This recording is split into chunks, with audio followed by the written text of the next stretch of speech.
Buenos días. Bueno, el tema de hoy ya lo han hecho una introducción. Básicamente, me gustaría empezar la charla haciendo la pregunta de por qué adoptar los métodos ágiles. ¿Por qué hoy en día adoptar los métodos ágiles para la gestión de proyectos? Cuando muchos de ustedes han invertido muchísimo dinero y tiempo en tratar de entender los métodos tradicionales de proyecto. Habitualmente, yo cuando trato de entender algo, trato de no basarme en comentarios, en conversaciones de pasillo, en percepciones, sino que trato de ir a la información correcta para tratar de entender y tomar las decisiones correctas. Por eso, me gustaría mostrarles algunos números que he ido recolectando en los últimos días, en particular sobre qué es lo que pasa en el mundo y qué es lo que pasa acá en Uruguay. En el mundo, la tendencia al uso de los proyectos ágiles es muy grande y sobre todo la tendencia a su uso es bastante prolongada. Por ejemplo, Gartner en el 2009 hizo una predicción de que en el año 2012 el 80% de los proyectos de software iban a ser gestionados con metodologías ágiles. Ya en el año 2013, una empresa bastante prestigiosa que está 100% dedicada al desarrollo de software con metodologías ágiles, es Version One.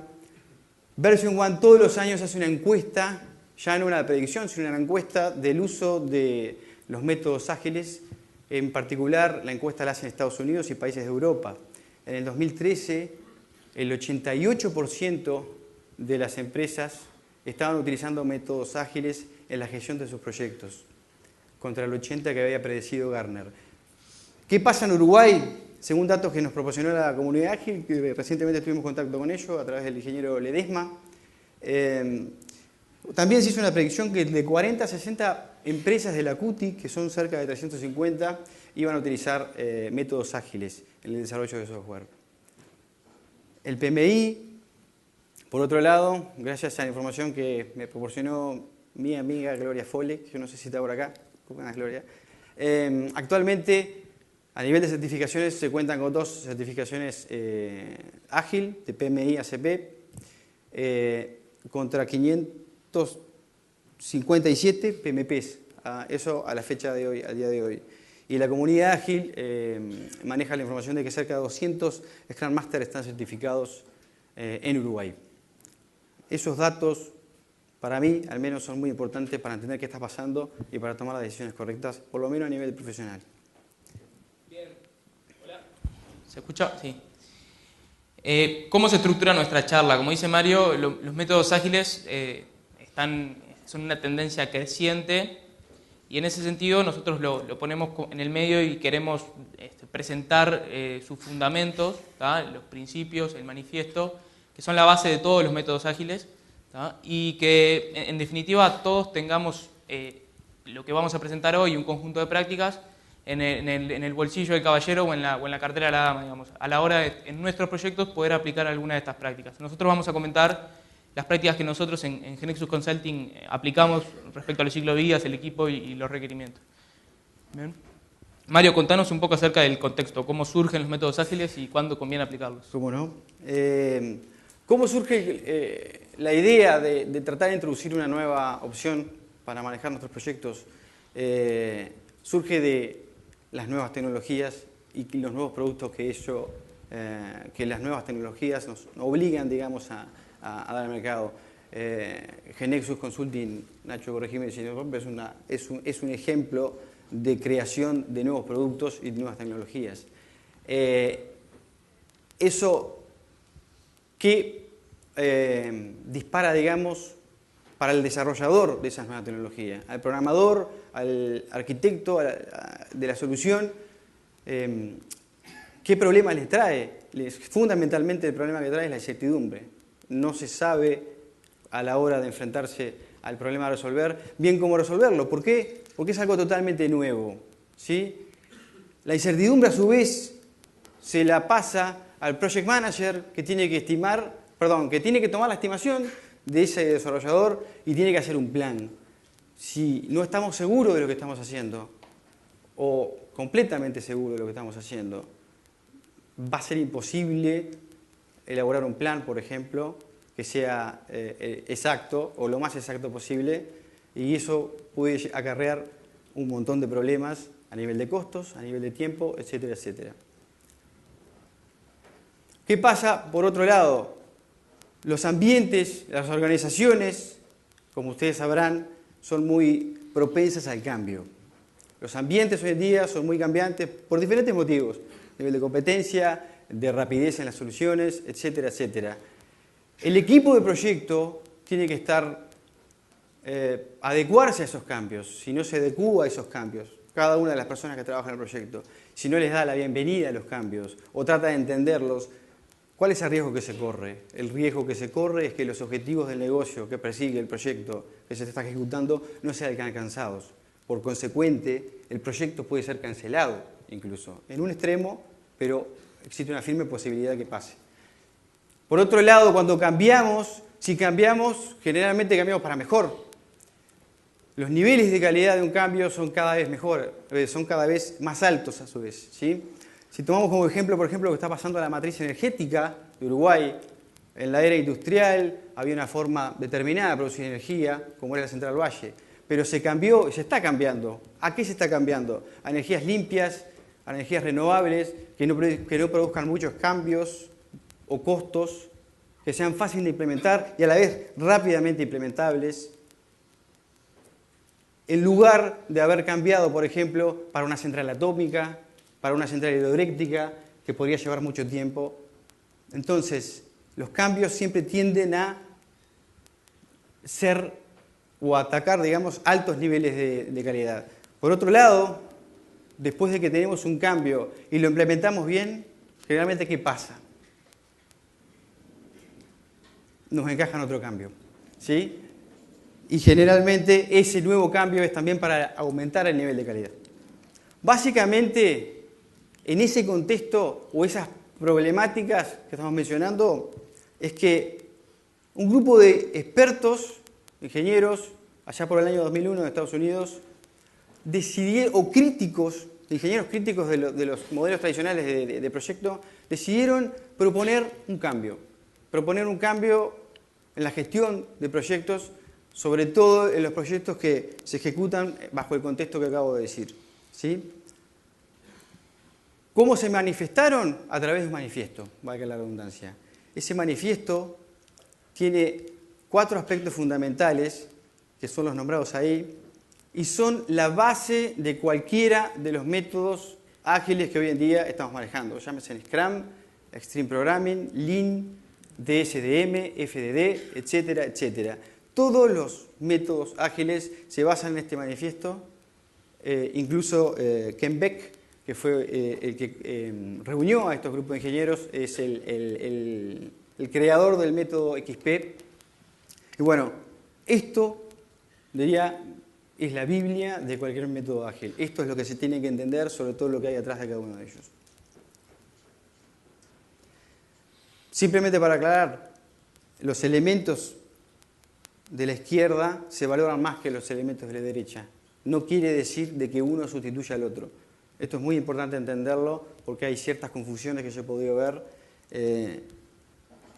sobre que se sustituye uno sobre el otro. Es muy importante entender que uno prepondera sobre el otro. ¿Yo? Bien, la idea ahora es comentarles un poco las prácticas que nosotros aplicamos en nuestros proyectos.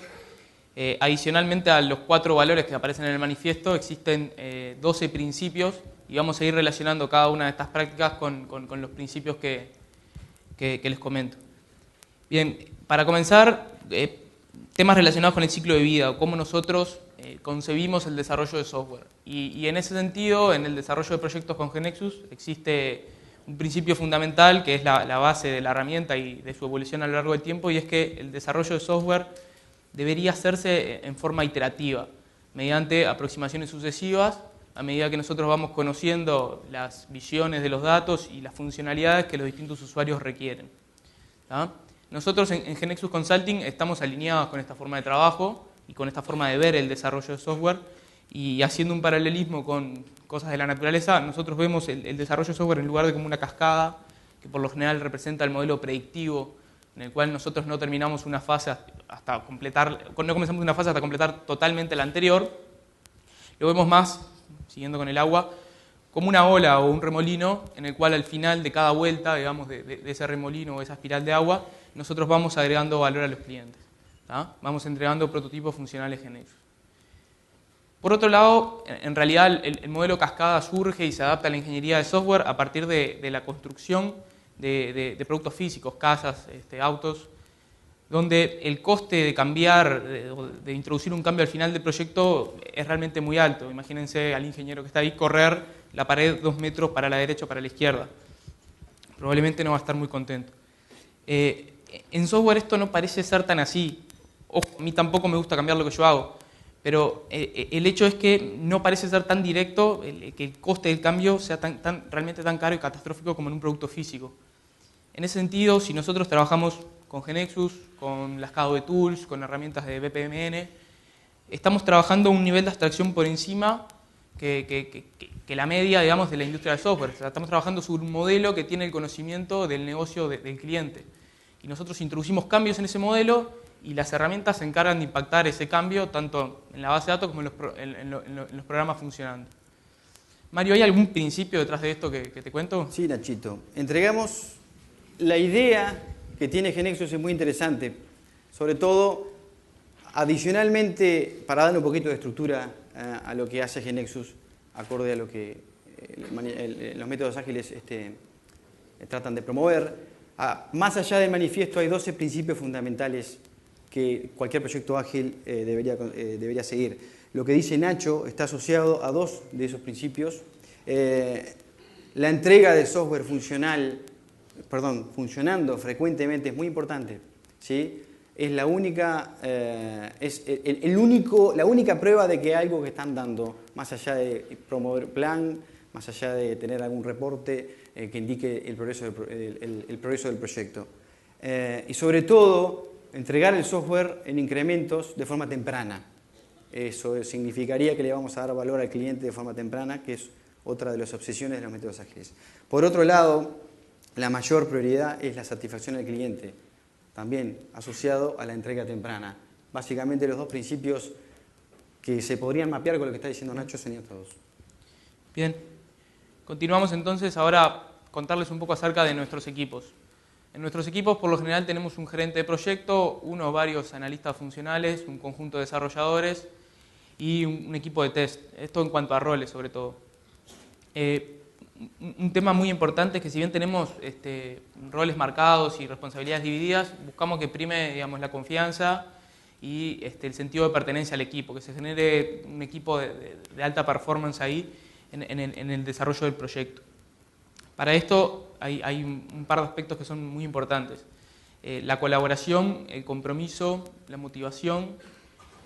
Y relacionado con todo eso, creemos que es muy importante, en la medida de lo posible, buscamos en todos nuestros proyectos que todo el equipo trabaje físicamente en el mismo lugar, ¿tá? De manera de promover la comunicación cara a cara, ¿tá? Y incluso también a veces integrar personas del cliente en el día a día del proyecto para facilitar acciones después de transferencia, etc. Les comenté acerca de la motivación. Bien, creo que es muy importante que todos los miembros del equipo estén motivados y para eso algunas cosas que nosotros hacemos, por ejemplo, festejar los pequeños éxitos que vamos logrando a lo largo del proyecto. Las masitas, los bizcochos, para festejar el gol, eso siempre está. Otro tipo de cosas que hacemos... ¿Quién lo paga? No sé. Otro tipo de cosas que hacemos están relacionadas a que la persona que está desarrollando conozca el valor que eso agrega al negocio del cliente. Entonces eso también forma parte de la motivación. Por otro lado, les hablábamos del compromiso y para comprometerse buscamos que en esas iteraciones de trabajo que nosotros tenemos, en las cuales nos fijamos un objetivo, todos participen en la planificación y en la estimación de ese objetivo de trabajo. Ahora más adelante vamos a ver cómo lo hacemos, pero básicamente es participar durante los procesos de estimación y análisis de la solución. Por otro lado, para la colaboración dentro del equipo, lo que buscamos es tener reuniones periódicas. En algunos casos de proyectos Las reuniones de todo el equipo son semanales, se apuntan a bueno, que todos los miembros hablen, tengan la palabra y puedan decir básicamente 3 o 4 puntos, o sea, qué han trabajado en el periodo, qué se espera para el periodo siguiente que va a estar trabajando y qué problemas encontraron o prevén encontrar. Hay un moderador que maneja toda la reunión y en esa reunión lo que nosotros nos sirve es, bueno, para tener compromiso también con lo que se va a estar trabajando, para colaborar en el equipo, pero también para detectar riesgos a lo largo del proyecto, ¿no? Tenemos otros tipos de reuniones internas también y básicamente respecto a la frecuencia de las reuniones, nosotros por lo general en la mayoría de los proyectos son semanales, pero como están trabajando cara a cara ahí, bueno, no hemos encontrado la necesidad de hacerla en periodos de tiempo más cortos. Sin embargo, en otros proyectos hemos llegado a tener reuniones diarias. Bueno, yo te voy a agregar algo ahí. Lo que está hablando Nacho también es muy interesante, sobre todo porque se mapea exactamente a lo que los métodos ágiles persiguen. El método más efectivo comprobado de comunicación es la comunicación cara a cara. No hay otro método que sea más efectivo. Hay realidades que nos implican que eso no siempre se pueda cumplir, pero la gente de GeoNexus lo hace bien, como dijo Nacho, y eso es muy importante y está súper alineado a lo que los métodos ágiles tratan de promover. Por otro lado, no es noticia que los proyectos se centran, o el éxito del proyecto generalmente viene detrás de individuos que participan del proyecto que están muy motivados. Y ese es otro de los principios de los métodos ágiles. El entorno con individuos motivados está más que comprobado que es uno de los motivos principales para el éxito del proyecto. ¿Sí? Entonces, me parece que lo que hacen ustedes, Nacho, está muy bueno en comparación con los siguientes principios que los métodos ágiles promueven. Adicionalmente, el rol del liderazgo, el rol del líder es muy importante para lograr cumplir lo que estamos hablando. El rol del liderazgo en un proyecto ágil comparte mucho del liderazgo tradicional, pero adicionalmente el liderazgo de servicio es un tipo de liderazgo que los proyectos ágiles tratan de promover muchísimo. ¿Qué es el liderazgo de servicio? Es el líder al servicio del equipo de proyecto. El líder ágil no forma o no está arriba de ninguna pirámide organizacional, es uno más de los miembros del equipo con diferente rol. No es ni más ni menos. Lo que se centra el líder ágil generalmente es en remover obstáculos para ayudar a que el equipo logre los objetivos. Adicionalmente, el estilo de liderazgo de servicio, también hay un concepto bastante nuevo que es el liderazgo adaptativo. Es aquel líder que trata de entender los cambios organizacionales y liderar en base a esos cambios. ¿Cómo? Cambiando de a poco, así como ha evolucionado, ha cambiado el ADN, cambiar de a poco, tratando de, si se tiene que salir del plan o desviarse un poquito, no importa, se desvían un poco del plan, siempre y cuando el objetivo sea adaptarse a esos cambios de forma consecuente con lo que la organización necesita. Por otro lado, los métodos ágiles son obsesivos en la mejora continua. ¿Cómo mejoran continuamente? Obviamente mejorando los productos, o el producto, mejorando los procesos. Pero ¿qué es lo que faltaría acá? La mejora de las personas. Como decía Marcelo, muchos de los proyectos, el factor principal de problemas son los conflictos internos entre las áreas, entre los miembros. El líder ágil centra muchísimo la atención en que esos conflictos sean constructivos, porque conflictos siempre van a haber. Y no necesariamente está mal que haya conflictos.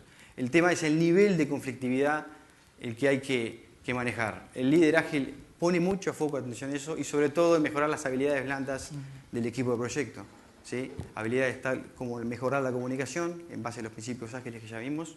Es muy importante que el líder tome en cuenta eso, porcentualmente quizá más importante que la mejora de productos y de procesos. Bien, algunas prácticas relacionadas a cómo trabajamos con los requerimientos. Como les comentaba, tenemos el rol del analista funcional en nuestros proyectos su principal objetivo es conocer el negocio del cliente y lograr, en función de esto, alinear el producto que se va a desarrollar a las necesidades del cliente y a las necesidades de ese negocio. Para esto, digamos, tiene un montón de herramientas en las cuales basarse, digamos, técnicas, podríamos dar una charla al respecto, pero en realidad lo que es importante para los analistas funcionales es estar en contacto con los interesados y potenciales usuarios del sistema, de forma de ir detectando qué necesidades tienen. Básicamente se hace un análisis de los procesos que se quieren modelar de la empresa, se van viendo oportunidades de mejora y luego de hacer ese pequeño diagnóstico surgen y se alimentan necesidades y requerimientos para el software.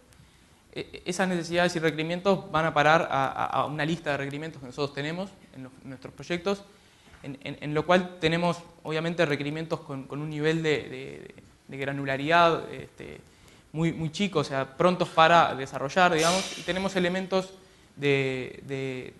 o requerimientos que van a estar con mayor necesidad de análisis, con mayor necesidad de refinamiento. Conocer el negocio al analista funcional, que a veces trabaja con una contraparte funcional en los proyectos, le permite priorizar esa lista de requerimientos en función del valor que agregan para el negocio. Y eso nos permite a nosotros en los equipos ordenar el orden, digamos, de salida de esas iteraciones que vamos a estar trabajando. O sea, vamos a tomar primero siempre lo más prioritario. En nuestros proyectos tenemos una priorización numérica, por lo general del 1 al 3 o del 1 al 5, y a veces estamos también evaluando utilizar la priorización Moscow que se usa, o sea, must, should, could y want. Por otro lado, un aspecto que es muy importante y nos va la vida ahí a veces es en lograr involucrar a los interesados a lo largo del proyecto, digamos. Y para esto, una técnica que hemos encontrado es presentar avances siempre, o sea, ir mostrando y golpear a la puerta de, bueno, presentar el primer prototipo, el segundo, etcétera, y para ir obteniendo feedback. Hay veces que tenemos proyectos en los cuales el propio desarrollador está al lado de la persona o del futuro usuario, y es muy sencillo, digamos, nos da mucho resultado eso de ir y preguntar inmediatamente. En ese sentido, tenemos como dos instancias bien claras para lo que es involucrar y colaborar con los interesados y usuarios del sistema. En primer lugar, en una iteración, cuando estamos trabajando, podemos terminar algo y hacer una muestra de prototipo sobre GeneXus. O sea, apretamos F5 y tenemos el prototipo andando. Eso se hace por lo general en el ambiente del desarrollador, digamos, con casos básicos y datos básicos, y se le muestra, por ejemplo, o al analista funcional o si se tiene contacto a los usuarios, y ahí ya se van obteniendo, digamos, se va obteniendo feedback respecto a lo que se está construyendo. Por otro lado, tenemos al cierre de la iteración, cuando nosotros ya hemos concluido, digamos, ese incremento de productos, o sea, terminamos el objetivo de la iteración, validaciones más formales, por lo general se hace, digamos, sobre un ambiente consolidado, y básicamente en estas validaciones o el analista funcional lo muestra a los usuarios o los propios usuarios utilizan parte del sistema en forma guiada, y bueno, obviamente de estas dos instancias surgen gaps y es normal que surjan.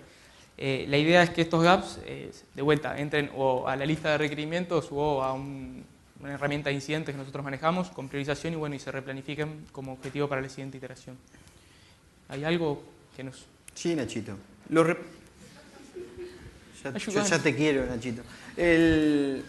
Con Nacho estuvimos interrogando mucho en los últimos días y ya es uno de mis mejores amigos.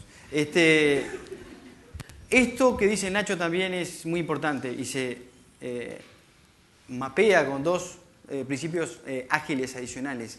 Los responsables del negocio deberían acompañar al equipo de desarrollo durante todo el ciclo de vida del proyecto.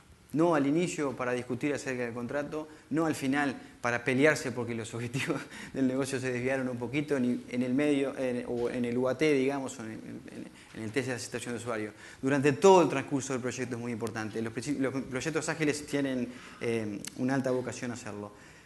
El software funcionando es la principal medida, por eso, Nacho, es muy importante que hagan las demostraciones y que sus clientes colaboren en obtener feedback. Muchas veces la gente no sabe lo que quiere y esas demostraciones son muy importantes para que la gente entienda, mirando un software funcionando, qué es lo que necesita. Bien, por último, contar algunos aspectos relacionados a la planificación. Nosotros tenemos 3 niveles de planificación. Un macroplan, donde planificamos a grandes rasgos las versiones y un poco el alcance que tiene cada uno. Y luego, a nivel de una versión, las distintas iteraciones que vamos teniendo. Nosotros tenemos contextos de proyectos en los cuales estamos en un largo de iteración de un mes, pero la tendencia es comenzar a bajarlos. O sea, contextos como los que hablamos hoy, de alta tecnología, SD, etcétera, etcétera, estamos buscando bajar el tiempo entre iteraciones.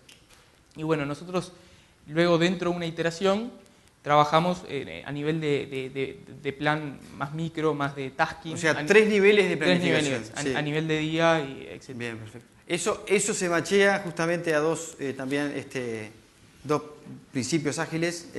Se aceptan que los requisitos cambien, por eso la planificación que hacen ellos es muy importante que sea a nivel de día, de iteración y de versión, porque a medida que se va cambiando es muy importante ir planificando y adaptándose a esos cambios. El software funcionando es la principal medida de progreso. El hecho de que ustedes planeen diariamente, semanalmente, etcétera, es muy importante. ¿Qué es lo que nos dicen los métodos tradicionales? Esto es un extracto de lo que dice el PMBOK, que es el libro de cabecera de los métodos tradicionales. Ese es cómo se desarrolla el esfuerzo de un proyecto y a nivel de planificación, generalmente el esfuerzo de planificación se encuentra al principio. Los métodos ágiles tienden a cambiar, sobre todo en el modo de ejecución. La ejecución va siendo un poco más distribuida a lo largo del proyecto y la planificación es consecuente con ese esfuerzo de ejecución, por lógica, ¿sí? Eso es algo que se llama planificación adaptativa y es una de las formas básicas de planificar en los proyectos ágiles. Me gustaría dar, Nacho, un par de consideraciones finales para terminar y que queden pensando un poquito. Lo que yo he visto con la experiencia es que se tiende a subestimar los métodos. Aquellos que empiezan a trabajar en la informática y piensan de que usando un método ágil no es importante usar los otros dos métodos. Los métodos tradicionales vienen de largos años de maduración. Entonces es muy importante que se entienda que por algo el PMBOK está en la versión 5. Los métodos ágiles, por tanto, por otro lado, si por el hecho de hacer un curso de Scrum de una semana o dos se considera de que ya estamos aptos para ejecutar un método ágil, estamos en una equivocación. Es muy importante entender el manifiesto y los principios que hay detrás del proyecto. Por otro lado, aquellos que quieren ingresar en el mundo de metodologías ágiles, quizá puedan utilizar su conocimiento que tengan con los métodos tradicionales y empezar a usar métodos prácticos o alguna práctica ágil antes de lleno comenzar a usar el método en su completitud, digamos. Por otro lado, siempre elegir el método más adecuado según el contexto, ¿sí? Si la organización conoce los métodos, utilizarla. Si el proveedor no conoce los métodos, quizá haya que elegir el método que ambas partes manejen mejor. Es eso, ¿no?